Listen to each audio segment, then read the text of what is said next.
कुछ ही घंटों पहले हम ये कार्यक्रम दर्शकों के सामने रख रहे हैं, जबकि चुनाव नतीजे आएंगे। अभी आपको क्या महसूस हो रहा है? जो हवा है कोलकाता की, उसमें आप क्या सूंघ पा रहे हैं? बंगाल का जो अवाम है, जो सेकुलर परस्त अवाम है, उनको वो वोट दिए हैं कि एक बड़ा फासिस्ट फोर्सेस को इस मुल्क से, इस स्टेट से बाहर रखने के लिए। मैं तो कहूंगा कि तृणमूल कांग्रेस को ज्यादा प्रिपेयर्ड होना चाहिए था। हालांकि बंगाल के आप इतिहास देखेंगे तो 1971 के बाद कभी भी कोई क्लोज फाइट हुआ ही नहीं है बंगाल में। हमेशा 70 सीट, 80 सीट, 100 सीट का डिफरेंस रहा है। पोल स्टार्स जो एग्जिट पोल ने कहा है कि बहुत बड़ा मुकाबला होगा, 2-4 सीट ये आगे होंगे, वो आगे होंगे, लेकिन बंगाल में हमेशा डिवाइसिव पोलिंग हुआ है। मतलब जो पार्टी जीता है उनको 180 190 के ऊपर मिला है आउट ऑफ 294। तो ये जो एक्स्ट्रा अलग से पोलिंग हुआ है, ये पोलिंग बीजेपी का खिलाफ जाएगा, मुझे ये उम्मीद है। मगर तीसरी पॉइंट जो मैं कहना चाहता हूँ कि तृणमूल कांग्रेस पार्टी को और भी ज्यादा सतर्क होने की जरूरत थी, मगर दूर से ये पार्टी, अनफॉर्चुनेटली इस पार्टी का भी अंदर उतना कैपेसिटी नहीं है। तृणमूल को कुछ डेवलप करना चाहिए था। उन्होंने एक हाफ हार्टेडली पिछले 4-5 सालों में ये सब नेशनलिज्म को ट्राई किया है कि बंगाली, नॉन बंगाली, ये, लेकिन ये कल्चरली उतना उसका रूट देने का कोशिश नहीं किया जो कि तमिलनाडु में किया गया है। ये तृणमूल का एक बहुत बड़ा चिंता है। ये लेफ्ट से ज्यादा तृणमूल का चिंता है क्योंकि लेफ्ट पावर में नहीं है। लेफ्ट बोल रहा है कि उनका बढ़ेगा, मतलब वोट बढ़ेगा या सीट बढ़ेगा। अभी तक जो ग्राउंड लेवल में लेफ्ट का 1-2 लोगों से हमारा बात हुआ, जो बूथ मैनेज कर रहा है, उनको ऐसा नहीं लग रहा है। उनके नेताओं को शायद लग रहा है, लेकिन ये बूथ वालों को नहीं लग रहा है कि उनका वोट बढ़ेगा। क्या आप वाकई इसको इतना खतरनाक मानते हैं कि वाकई जो आरएसएस का टोटल कंट्रोल ओवर इंडिया वो बंगाल से ही तय होगा? क्या इतनी बड़ी बात हम कह सकते हैं? सबसे बड़ा जो चीज होगा, आज जो 4-5 हजार के आसपास शाखा है आरएसएस का, वो बढ़ के 40-50 हजार हो जाएगा अगले 5 सालों में। तो आज जो ये लेफ्ट वालों का कहना है कि ये अगर आ जाएगा, मतलब आरएसएस बीजेपी आ जाएगा, तो हमारा फाइट भी तगड़ा होगा, क्योंकि हिस्ट्री में ऐसा हुआ है, जब राइट बढ़ा है तो लेफ्ट भी बढ़ा है। ये ऐसा नहीं होगा।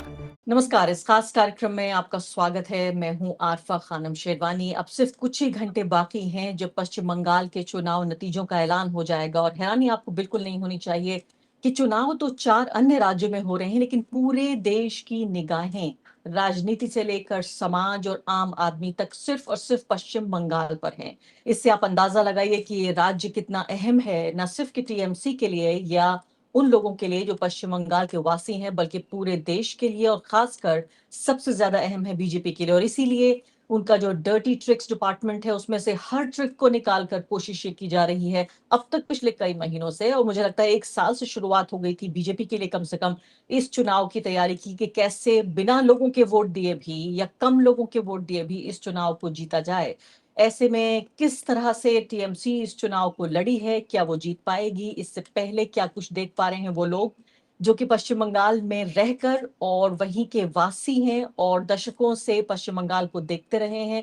और खासकर आम जनता की नफ्स पे मैं कहूंगी उनका हाथ है। उन 2 खास लोगों को हमने आपको बुलाया है। सुवजीत बागची जाने माने पत्रकार हैं, एक जमाने से मैं उनको पढ़ती रही हूँ, और मुझे बहुत खुशी हो रही है सुवजीत जी कि आप मेरे शो पर यहाँ पर आए हैं, आप तशरीफ लाए हैं, बहुत बहुत शुक्रिया। और साथ ही मेरे साथ जादवपुर यूनिवर्सिटी से प्रोफेसर मतीन मौजूद हैं। उनका एक पूरा कार्यक्रम हमने रिकॉर्ड किया था जादवपुर विश्वविद्यालय। और आप जानते हैं नरेंद्र मोदी को जो कोई खास चीजें नापसंद हैं, उनमें जेएनयू के अलावा जादवपुर और इसी तरह के लोग जहां से वो समझते हैं कि विद्रोह की या असहमति की आवाज है, वॉइसेस ऑफ डिसेंट निकल कर आ रहे हैं। सबसे पहले प्रोफेसर मतीन, मैं आपको बहस में शामिल करना चाहती हूँ। मुझे बताइए, कुछ ही घंटों पहले हम ये कार्यक्रम दर्शकों के सामने रख रहे हैं, जबकि चुनाव नतीजे आएंगे। अभी आपको क्या महसूस हो रहा है? जो हवा है कोलकाता की, उसमें आप क्या सूंघ पा रहे हैं?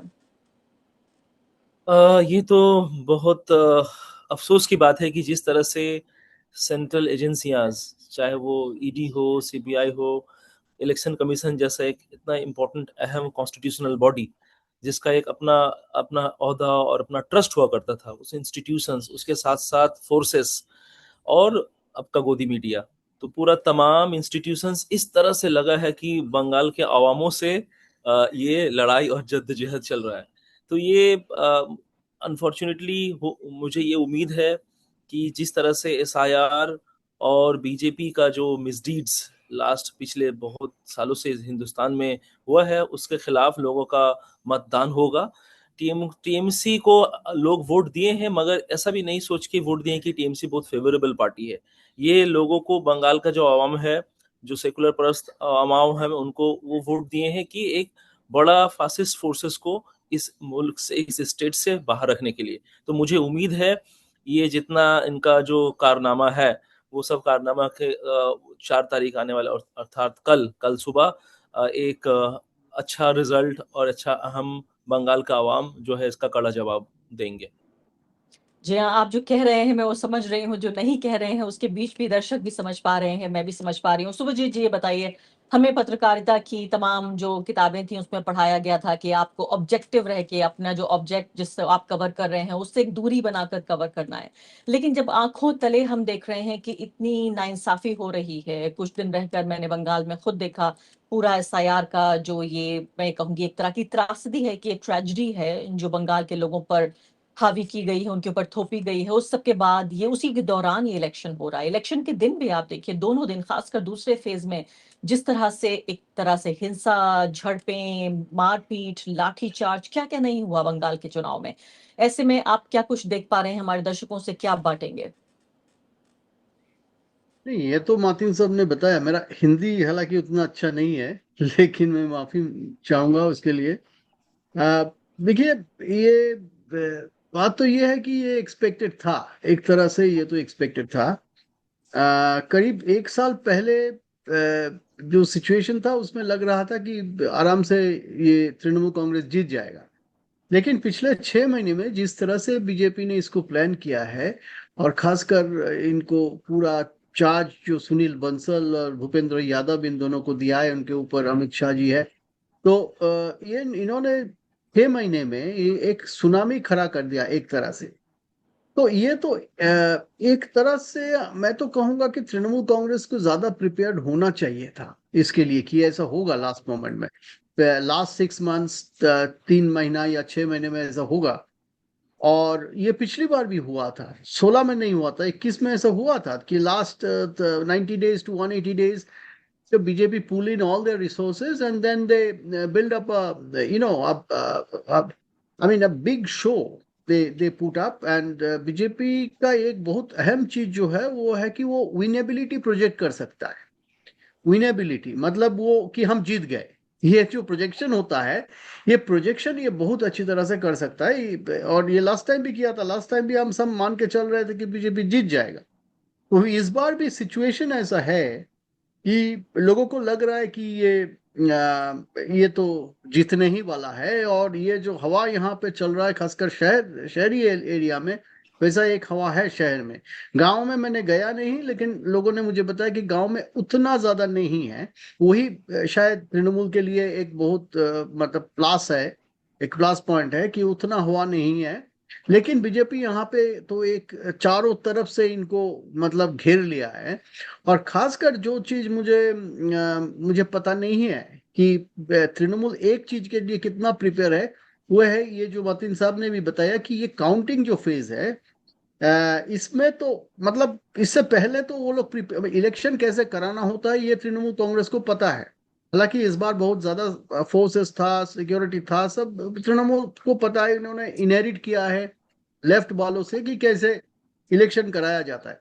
लेकिन ये जो फेज है, ये ईवीएम का फेज है। ये तृणमूल थोड़ा सा मुझे लगता है इनका इनका रिलेटिवली वीकर वीकर एरिया है, इनको ठीक से पता नहीं है। तो ये हालांकि बंगाल के आप इतिहास देखेंगे तो 1971 के बाद कभी भी कोई क्लोज फाइट हुआ ही नहीं है बंगाल में। हमेशा 70 सीट, 80 सीट, 100 सीट का डिफरेंस रहा है। हालांकि परसेंटेज ऑफ वोट्स कांग्रेस और सीपीएम का मतलब थोड़ा सा ही 3-4% का इधर उधर होता था, वो बीजेपी के साथ भी इन लोगों का उतना ही है, मतलब 5 से 10% के बीच लोकसभा और विधानसभा। लेकिन इस बार वो क्या होगा, जैसे कि इन्होंने कहा है, जो पोल स्टार्स, जो एग्जिट पोल ने कहा है कि बहुत कड़ा मुकाबला होगा, 2-4 सीट ये आगे होंगे, वो आगे होंगे। लेकिन बंगाल में हमेशा डिवाइसिव पोलिंग हुआ है, मतलब जो पार्टी जीता है उनको 180-190 के ऊपर मिला है आउट ऑफ 294। सीपीएम था या लेफ्ट फ्रंट था या तृणमूल कांग्रेस, बीजेपी, कांग्रेस, जो भी है, हमेशा ऐसा रहा। तो वो अगर वैसा नहीं होता है, अगर एक नेक एंड नेक फाइट होता है, तो वो भी एक रिकॉर्ड होगा एक तरह से। ये बिल्कुल we can say that, but I am not sure whether it will be a very close contest और a hmm divisive contest, but it looks very tough for Trinamool Congress this time. जी हाँ, और मैं आपकी बात से कुछ जो की पॉइंट्स जो मैंने अभी सुने हैं वो दर्शकों के सामने रखना चाहूंगी। आप ये कह रहे हैं कि सीधे तौर पर बीजेपी ने चारों तरफ से तृणमूल को घेर लिया है। एक साल पहले तक आपको लग रहा था कि तृणमूल का कोई मुकाबला नहीं है, ये उनके लिए बहुत आसान लड़ाई है। तीसरी बात, आप ये कह रहे हैं कि काउंटिंग के लिए ऐसा लगता है कि उतनी तैयार नहीं थी टीएमसी जितना उसको होना चाहिए। और मुझे बहुत दुख हो रहा है ये कहते हुए कि काउंटिंग तो काम है इलेक्शन कमीशन का। पॉलिटिकल पार्टियों का काम होता है कि वो चुनाव की तैयारी करें, उन्हें इलेक्शन कमीशन से नहीं लड़ना है। लेकिन यहाँ ममता बनर्जी बीजेपी से कम लड़ रही हैं, इलेक्शन कमीशन से ज्यादा लड़ रही हैं। मुझे बताइए मतीन साहब कि ये जो बात कर रहे हैं शुभजीत जी की माहौल बनाने में बीजेपी बहुत आगे रहती है, प्रोजेक्शन करने में। और इसीलिए मैं दिल्ली के पत्रकार, जिनको तथाकथित रूप से हम राष्ट्रीय पत्रकार कहते हैं, उनको मैं बंगाल के मामले में बिल्कुल एंगेज नहीं करना चाहती हूँ, क्योंकि मुझे पता है कि अगर उनके बस में हो तो कभी नहीं बनती तृणमूल की सरकार। अभी नहीं, चौथी बार नहीं, पिछले 3 बार भी नहीं बनती, क्योंकि हर बार वो बीजेपी को जिताते हैं। और बीजेपी को, अगर बीजेपी हार भी जाए तो बहुत आसान है, कोई आपकी ट्रोलिंग नहीं होगी, आपके ऊपर कोई हमला नहीं होगा। आप अच्छे पत्रकार माने जाते हैं, आप सिर्फ ये कहते रहिए कि बीजेपी जीत रही है हर चुनाव।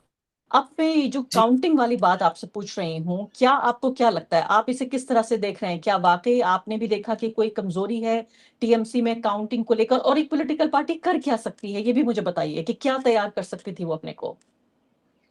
जी मैं सुरजीत दा का जो आर्गुमेंट है मैं उससे सहमत हूँ, क्योंकि आप लास्ट 3-4 महीना में, मैं 6 महीना से भी और बल्कि और मैं और क्लोज कर लूंगा, 3-4 महीना में जिस तरीके से भारतीय जनता पार्टी ने इन्वेस्ट किया है डिजिटल कैंपेन में। इस बार लोग एग्रेसिव, गांव देहात में लोकल लेवल में उनका ऑर्गेनाइजेशन बहुत वीक है। उनका ऐसा भी बहुत कॉन्स्टिट्यूंसीज है जहां वो पोलिंग एजेंट दे नहीं पाए हैं, बूथ एजेंट दे नहीं पाए हैं। मगर उनका जो है, उनका जो वोट्स है, उनका वोट्स को वो ऑनलाइन के जरिए और हेट के जरिए, उसके साथ साथ काफी सारा व्हाट्सएप ग्रुप, रील्स, इस सब के जरिए जो है जहन को जो है ऑलरेडी करप्ट कर चुका था। दूसरी बात ये रहा कि इलेक्शन कमीशन का मुद्दा, अनफॉर्चुनेटली ये मुझे कहना पड़ रहा है पॉलिटिकल साइंस का स्टूडेंट के नाते, कि हम इलेक्शन कमीशन को एक ऐसा एक अहम इंस्टीट्यूशन समझते हैं जिनका एक न्यूट्रलिटी, जिनका एक कॉन्स्टिट्यूशनल सैंक्टिटी वो हमेशा बरकरार रहा था। अनफॉर्चुनेटली इस बार ये शुरू मुझे तब से लगा था जब से एसआईआर का नोटिफिकेशन जारी हुआ, क्योंकि ये एसआईआर बिल्कुल पिछले जैसा एसआईआर नहीं है। इसमें ये बंगाल का एसआईआर एक अलग तरीका का एनआरसी है, और इसको ये एक बेसिकली रेसल प्रोजेक्ट है।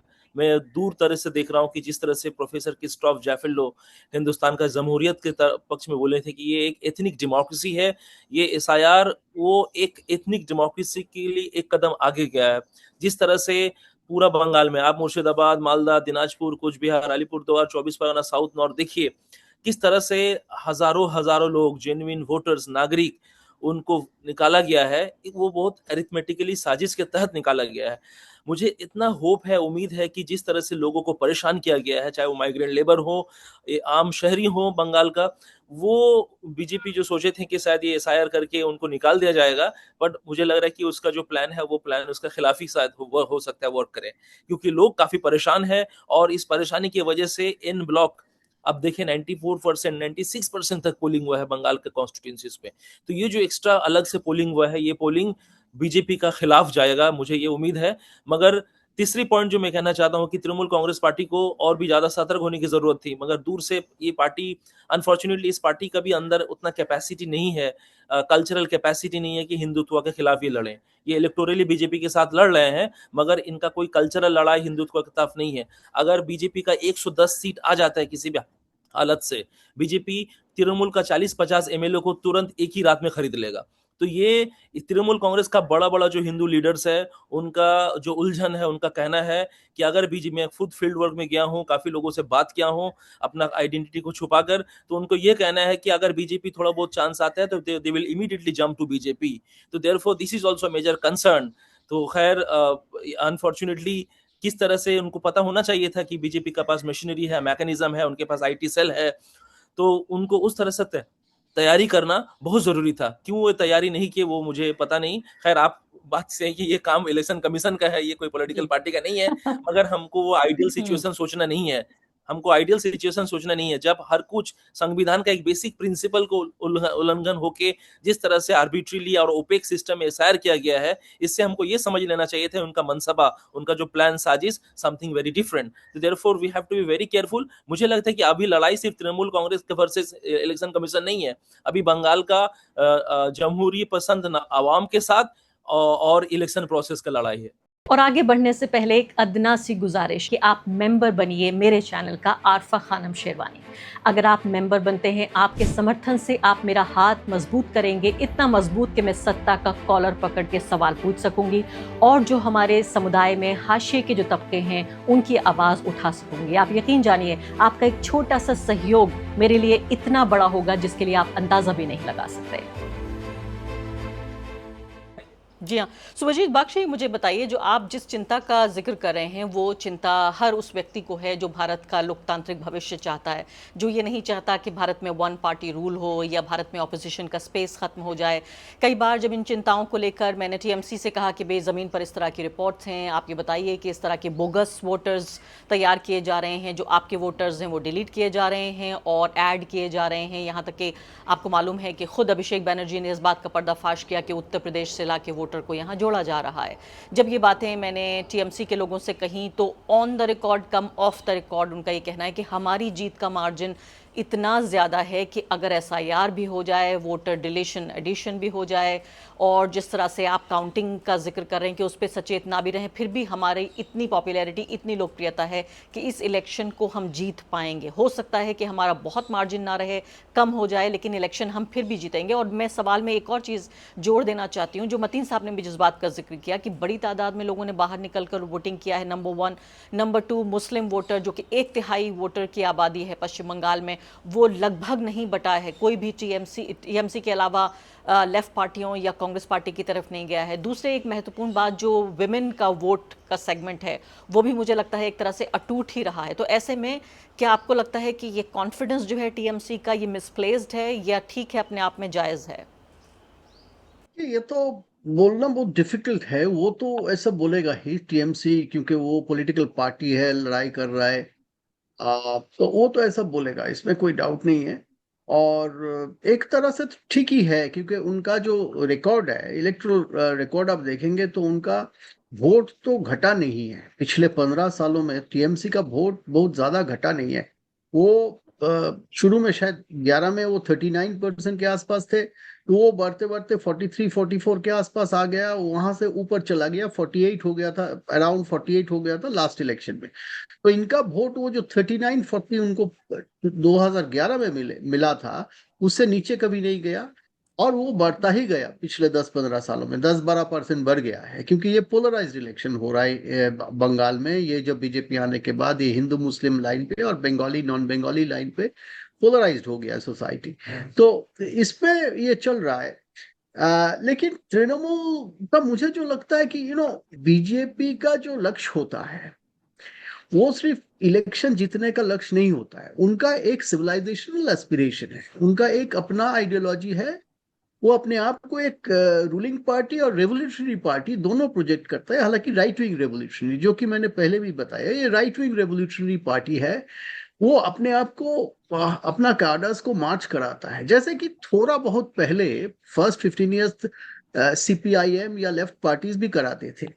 तो तृणमूल का ये सब का अंदाजा नहीं है। उनका कोई ऐसा आइडियोलॉजी तो है नहीं।